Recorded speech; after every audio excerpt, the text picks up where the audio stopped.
अस्सलाम वालेकुम जी नाजरीन। आज मेरे नाल मौजूद हैं doctor Saddam, human right activist and MBBS doctor. It's really honor and feeling proud that talking to you, sir. So thank you so much for your time and assalamu alaikum. Welcome. वालेकुम सलाम। थैंक्स यकूब साहब। आपने मुझे अपने platform पे invite किया है, so I am happy to be here. जी डॉक्टर साहब, थैंक यू सो मच। अच्छा डॉक्टर साहब, कंसिडरिंग द पॉलिटिकल इन्वायरमेंट जो अभी हुआ है आफ्टर द इलेक्शंस, यही एक्सक्यूज़ पेश किया जाता है रिगिंग का या फिर धांधली का कि ये पहले भी होता आया है। 18 में हुआ, पहले हुआ, तारीख सारी स्याह है। व्हाट्स द अनप्रेसिडेंटेड क्या है इसमें सारे में? मतलब जो ये हुआ है, जो पहले हुआ है, आपने 18 में भी पॉडकास्ट किया होगा and you been following the politics since 2011 and onward. मतलब क्या आप समझते हैं कि ये जवाब या ये तासुर कि पहले होता आया है इसलिए हुआ है, ठीक है, जस्टिफाइबल है समहाउ? देखें, कुछ चीज़ें तो हैं, मतलब कि जो शो नहीं की जाती थी, मतलब कि इलेक्शन रिगिंग हो जाती थी। तो इस बार तो ऑलमोस्ट सब कुछ जो है ना वो प्रोमिनेंट है। तो इसलिए कॉमन आम इंसान के लिए मतलब ये गेस करना और ये ओपनली कहना कि मतलब कि इलेक्शंस जो है ना वो रिग्ड हैं, तो आई थिंक इसमें कोई दो राय नहीं है जी। अच्छा, आपने 18 में भी पॉडकास्ट किया था। पोस्ट इलेक्शन जो कैंपेन थी, सर्टेन पार्टी को इतना क्रश किया गया, उनके वर्कर्स को, एंड उनसे बल्ले का निशान छीन लेना, औरतों को सदुकोप करना, बच्चों को, नौजवानों को, मतलब ये आपने देखा है पहले? I should correct you, pre elections companies. ठीक है, मैं असल में लास्ट इलेक्शंस भी मैंने ऑब्ज़र्व किया है, और मेरे ख़्याल में ऐसा मुझे कुछ भी मतलब कि वो क्लू नहीं मिला कि मतलब जिससे मैं ये गेस कर सकूं कि भाई ये इलेक्शन जो है ना टोटली रिग्ड है। तो इसमें जो प्री इलेक्शंस कैंपेन्स में ये फेसिज़म, टायरनी और लोगों के मतलब घरों को रेड्स करना और लोगों को फोर्सफुली मतलब उनकी लॉयल्टीज़ चेंज करना, तो ये एक मतलब टोटली हमारे लिए एक क्लू है, मतलब जो कि हमने खुद अपनी आंखों से देखा है। तो इसलिए हम ज़रा इसमें जो है ना मतलब टोटली बिलीव रखते हैं, या हमें यकीन है इस बात का कि ये जो इलेक्शंस हैं डेफिनेटली रिग्ड हैं। आप समझते हैं कि वे बैक है, हम उस तरफ तरक्की की उस राह पे या मोड़ पे वापस ट्रैक पे आ सकते हैं कि जहाँ पे we feel honour and we own the country proudly कि हम जी सही है?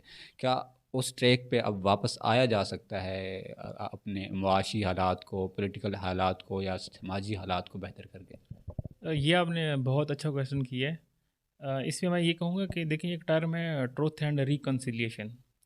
तो उसमें ये है कि जिस मतलब सारे स्टेक होल्डर्स, जिसमें हमारी इस्टेब्लिशमेंट भी, पॉलिटिकल पार्टीज़ भी, वो आके यहाँ बैठें, एक दूसरे की मतलब कि जो गलतियाँ हुई हैं उनको बाकायदा एडमिट करें और एक मतलब इसका सलूशन बनाएं फिर, और उसको जो है ना एम्प्लॉय करें, मतलब लागू करें।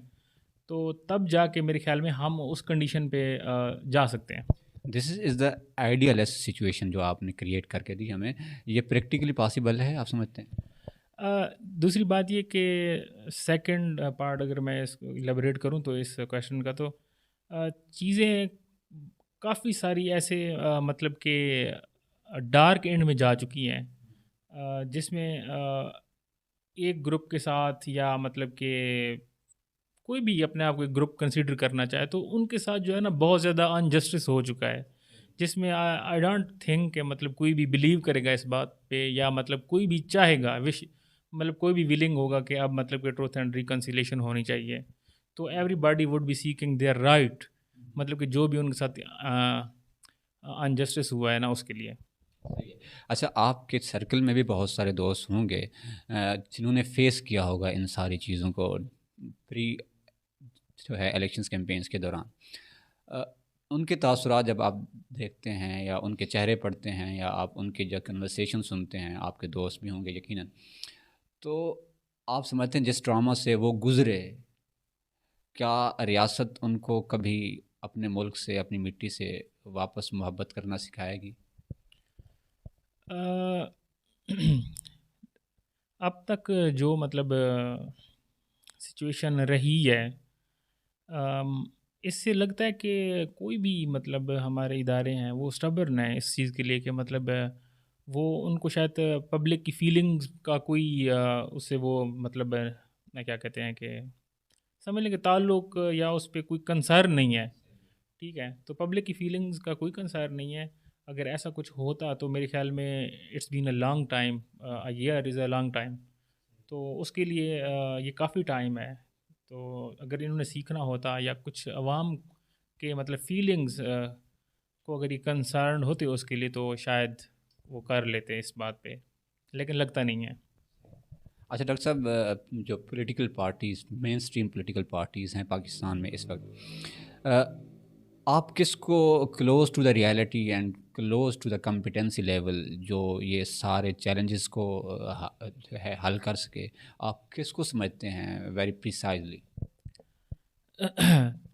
देखिए, जो बाकी पार्टीज़ हैं उनमें एक ओल्ड ट्रेडिशंस हैं, और उनमें ओल्ड ट्रेडिशंस हैं, ट्रेडिशन लाइक मट। लाइक के उनमें जो है ना ओल्ड मेंटेलिटी के जो समझ लें कि उनके जो लीडर्स हैं, ठीक है, तो वो एक जैसे सरदार होता है या सरदारी निज़ाम होता है, तो वो समझते हैं कि हर चीज़ दे विल डू इट।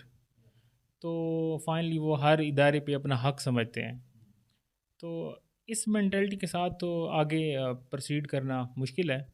दूसरी बात कहने का मतलब ये है कि अभी जो एक पार्टी है मतलब जो मेरे ख़्याल में वो तहरीक इंसाफ को मैं ऐसा समझता हूँ कि जिनका जो नज़रिया है, नज़रिया मतलब टोटली मुझे ये नज़रिया मतलब कि जैसे फ्रीडम ऑफ स्पीच है, राइट ऑफ इंडिविजुअलिटी है, ठीक है, इसके अलावा मतलब कि रूल ऑफ लॉ की वो बात करते हैं, तो ये मेरे ख्याल में दूसरी बात ये कि वोट को इज़्ज़त दो का नारा तो शायद किसी और पार्टी का है, लेकिन आई बिलीव कि ये भी इन्होंने छीन लिया है, मीन के इनके पास आ गया, they want to give respect to the voters. तो मेरे ख्याल में तो Pakistan Tehreek Insaf is the party to rule in a good way. कि पाकिस्तान तहरीक इंसाफ एज अ जमात की कोई ऐसी बात जो आप एक बाहैसियत वोटर समझते हों कि वो इससे बेहतर की जा सकती है, that could be better implemented? Uh, इस बात का मेरे ख्याल में कोई पार्टी के जो सेल्फ डिसीजंस हैं उस पे वो थोड़ा सा कंप्रोमाइज़ नज़र आई है, या उस पे मतलब कि उन्होंने ओपनली या बोल्डली कुछ ऐसे डिसीजंस नहीं लिए जिस पे मैं मेरे ख्याल में थोड़ा मफाहमत का जो एलिमेंट है ना डिफरेंट इंस्टीट्यूशंस के साथ, तो वो अगर ये अपने अडाप्ट करें तो मेरे ख्याल में बेहतर कर सकते हैं अपने मतलब आने वाले दौर के लिए अपनी पार्टी को, मतलब कि गवर्नेंस के लिए भी वो अपनी पार्टी को ला सकते हैं। या pre vote of no confidence की बात कर रहे हैं कि उस वक्त जो इन्होंने फहमत की पॉलिसी रखी कि वो। नहीं, मैं पोस्ट जो है ना इलेक्शंस की बात कर रहा हूँ, ठीक है, मतलब पोस्ट जो no confidence situation, post situation जो नो कॉन्फिडेंस वोट के बाद की है ना, तो उस पे मैं कह रहा हूँ ये बात के they should be a little bit compromising to other parties. मतलब उनका जो पूरी पार्टी है वो इसी नज़रिए, जैसे कि आपने जिस नज़रिए की तारीफ की, वो तो नज़रिया ही उसी पे बेस्ड है कि हमने कॉम्प्रोमाइज़ करना ही नहीं है, फिर आप कह रहे हैं कि हम उस नज़रिए को छेड़ दें। नहीं, देखें, वो इमरान खान साहब खुद कहते हैं कि never compromise for your dream, so never compromise on the dream. So तो this is a little thing to मतलब कि थोड़ा सा मतलब कंप्रोमाइज़ करें, लेकिन आई डोंट से कि वो अपने किसी नज़रिए पे मतलब कंप्रोमाइज़ करें। कोई सिचुएशन कर सकते हैं वो, मतलब इस तरह का कोई रास्ता निकाल सकते हैं, ज़ाहिर है। जो पार्टी है, कोई ऐसा बंदा, कोई ऐसा इंडिविजुअल जो आपको लगता हो कि that he should be the part of this party, मतलब वो नून लीग का है या पीपल पार्टी का है या JUIF का है या MQM का है, कि this is a great intellect और उस and he carry a great wisdom in his head, उसको इस पार्टी में होना चाहिए, he is in a wrong house? देखिए, आप जब से ये क्वेश्चन कर रहे हैं तो मैं ये सोच रहा हूँ कि किसको होना चाहिए, बट मेरे माइंड में कोई नहीं आया। अच्छा। अच्छा जी, अच्छा डॉक्टर साहब, जो हमारा बेल्ट है वो ज़ाहिर है मुआशी लिहाज से हम उतना स्टेबल नहीं हैं। क्या आज के पेरेंट्स को अपने बच्चों को इतना ज़्यादा सरमाया लगा के डॉक्टर बनाना वर्थ इट है? गवर्नमेंट अगर करता है तो they should do it, definitely it's a good profession. अगर इतना ज़्यादा पैसों की बात कर रहे हैं, मतलब प्राइवेट सेक्टर की बात कर रहे हैं, तो ज़ाहिर है बहुत ज़्यादा पैसे लगते हैं। मैंने खुद भी प्राइवेट किया हुआ है, तो definitely it cost a lot. तो इसके लिए मैं यही कहूँगा कि मतलब जिस तरह का पाकिस्तान में अनएम्प्लॉयमेंट है, और अगर कोई एम्प्लॉयमेंट है तो उसके they are not well paid, even doctors are not well paid. तो मेरे ख्याल में ये वर्थ इट नहीं है।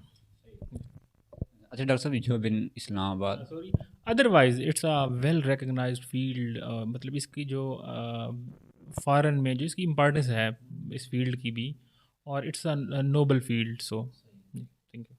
अच्छा डॉक्टर साहब, जो बिन इन Islamabad from past 6 to 7 years, क्या आप समझते हैं कि इधर के जो नौजवान हैं या जो फिर उधर के हैं, अगर हम ब्यूरोक्रेट्स देखें, सिविल सर्वेंट्स देखें, या फिर आर्मी के बड़े ओहदे पे देखें, या अच्छे भले सियासतदान देखें, वो जो अपर पंजाब है या जो वो वाली साइड है, इस्लामाबाद वाली साइड, उधर से ही जन्म लेते हैं। मतलब आपने क्या डिफरेंस देखा? इधर के नौजवान क्या ऐसा नहीं कर पा रहे कि वो उन मतलब कि वो उस लेवल को अचीव कर सकें, या वो अच्छे सिविल सर्वेंट बन सकें, ब्यूरोक्रेट बन सकें, आर्मी ऑफिसर बन सकें, इवन कंट्री को रूल कर सकें? मतलब और क्या मतलब उनको चेंज करने की ज़रूरत है? सर, पहली बात तो ये है कि लिटरेसी रेट डिफरेंस तो है, मतलब एक विलेज के एरियाज़ में। दूसरी बात कि उस एरिया में मतलब उनके पेरेंट्स, जिसमें बहन भाई पेरेंट्स, उनके फ्रेंड्स पेरेंट्स के, तो वो इस फील्ड में होते हैं। मतलब कि they are bureaucrats also, they are in these fields, मतलब वो ऑफिसर्स भी हैं। तो it is very easy for them to educate, to educate their, मतलब के adults, that how to be there in that position. मतलब कि किस तरह आप मतलब आप भी ऑफिसर बन सकते हैं। तो उनके लिए मतलब पाथ वे जो है ना वो बड़ा स्मूथ बन जाता है। तो लेकिन यहाँ पे लैक ऑफ गाइडेंस है। और दूसरी बात ये कि इनकरेज भी कोई ज़्यादा नहीं किया जाता। तो दूसरी बात ये कि यहाँ पे जो, क्योंकि parents just because they are in the village और इस तरह के एरिया में, तो मेरे ख्याल में वो ट्रेडिशनल वैल्यूज़ की जाता किसी मामले के लिए। लास्ट क्वेश्चन, उसके बाद हम रैपिड फायर सेशन की तरफ जाएंगे। वो ये कि you have been here in this village since a year I guess, तो आपने यहाँ पे सर्वे भी किया एक हॉस्पिटल में। आप क्या समझते हैं कि कौन सी चीज़ें हैं जो अनहाइजेनिक हैं और वो इलाके के लिए एक सीरियस थ्रेट काज कर रही हैं, कंसिडरिंग द मेडिकल इश्यूज जो भी हैं? मतलब कौन सी बीमारियां फैल रही हैं उनसे, जिनको मतलब हम सबको एज अ सोसाइटी और एज अ ये सारा बेल्ट साउथ पंजाब का जो भी है, उनसे गुरेज करना चाहिए और वो बेहतर की जा सकती है? डेफिनेटली यहाँ पे जो मुझे प्रॉब्लम्स मिले हैं, हेपेटाइटिस के काफ़ी सारे पेशेंट्स देखने को मिले हैं हॉस्पिटल में। स्किन के पेशेंट्स काफ़ी मिले हैं जिसमें फंगल इन्फेक्शंस हो जाते हैं, स्कैबीज़ है। तो मतलब यहाँ का एक तो वाटर में मतलब थोड़ा सा उसकी फ़िल्ट्रेशन पे फोकस करना चाहिए। दूसरा लाइक कि अपने क्लॉथ्स और मतलब बिस्तर वगैरह, उनको उनको भी हाइजेनिक करना चाहिए। So there are different ways to hygiene them. खाना आप समझते हैं कि ठीक?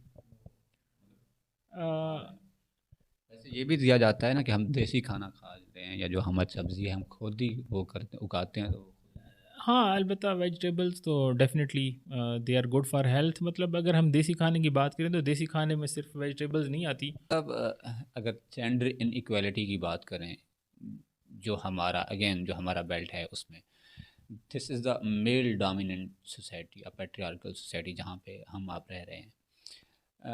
आप कहाँ पे गलती समझते हैं कि एक फेमिनिस्ट मूवमेंट चलाने की ज़रूरत है यहाँ पे कंप्लीट, या फिर अवेयरनेस नहीं है, या आप इन अ फर्स्ट गो समझते हैं कि ऐसा इशू ही नहीं है यहाँ पे? जी, इशू है, ज़रूर इशू है ये।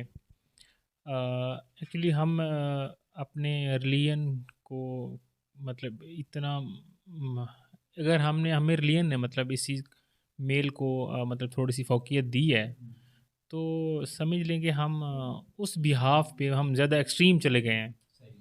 ठीक है, तो हमने मतलब औरत की एजुकेशन और उसके मतलब खुद बाज़ार जाना और ये सारी चीज़ें, basic fundamental rights. Fundamental rights जो है ना, वो मतलब हमने उनको इग्नोर कर दिया है, इग्नोर करके रखा हुआ है। तो जिसकी वजह से काफ़ी सारी फीमेल्स अपने स्ट्रेस के प्रॉब्लम्स, एंग्जाइटी के प्रॉब्लम्स में रहती भी हैं, इवन कि they don't know how to express them to anyone.